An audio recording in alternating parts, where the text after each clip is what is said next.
Yes, students. So today we are going to learn about definition of different trigonometric ratios and their identities.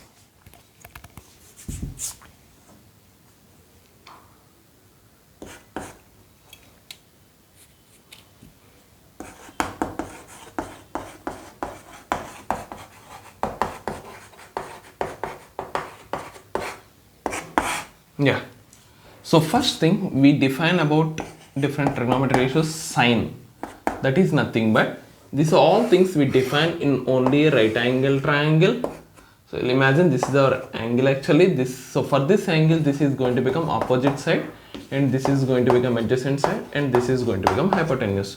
So sine of theta is equal to opposite side length by hypotenuse. Similarly, cos of theta is equal to adjacent side length by hypotenuse. Similarly, tan of theta is equal to opposite side length by adjacent side length. Yes, friends. Sir, why it is defined like this? Sir, if you go to any part of the world, draw any right angle triangle with the same angle, if you take these ratios, you are going to get same ratio, same value, exactly same value. For this reason, these are now defined in a standard way. So, if you take reciprocation of sine theta, reciprocal, so it's going to become cosecant theta. That's going to be hypotenuse by opposite side. Similarly, reciprocal of cos theta, it is going to become secant theta. Sec theta we call it. So that's going to be hypotenuse by adjacent side. So now one more thing, I'm going to write it here. The reciprocal of tan theta, 1 by tan theta, it is called cot theta. That's going to become adjacent side by opposite side. Yes, friends, these are the 6 trigonometric ratios which we discuss in the whole trigonometry. Now let us see the different relationships between all these trigonometric ratios.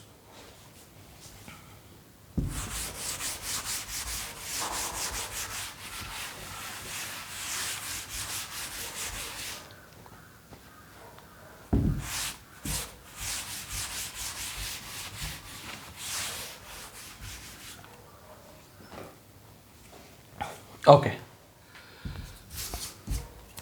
First one. So these are called identities. Identity, the meaning of the identity is it is true for whatever value of angle you put into that equation. Example, a plus b whole square equal to a square plus 2ab plus b square, right? So this is called an identity because you put a and b any values, that identity is going to work. If you put sine theta plus cos theta whole square, then it's going to become sine square theta plus 2 sine theta cos theta plus cos square theta. It is true. If you put 1 lakh and 1 crore, yeah, it will work. So a plus b whole square is called an identity. Similarly, in trigonometry also we are going to have some identities. That is, first identity is going to become sine square theta plus cos square theta is equal to 1. So how it is possible? Yeah, proof I am going to say.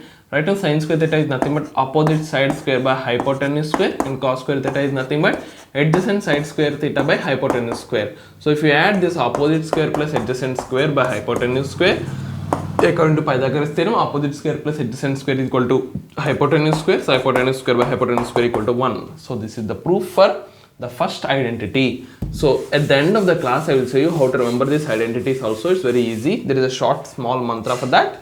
Now sine square theta plus cos square theta equal to 1. Now let's go for second identity. Secant square theta minus tan square theta is equal to 1. There is a similar proof for this. I am not going to deal it. You can do it very easily. And the third identity is going to become cosecant square theta minus cot square theta is equal to 1. These are the 3 identities available in trigonometry. Right now I said a mantra, that is psycho theta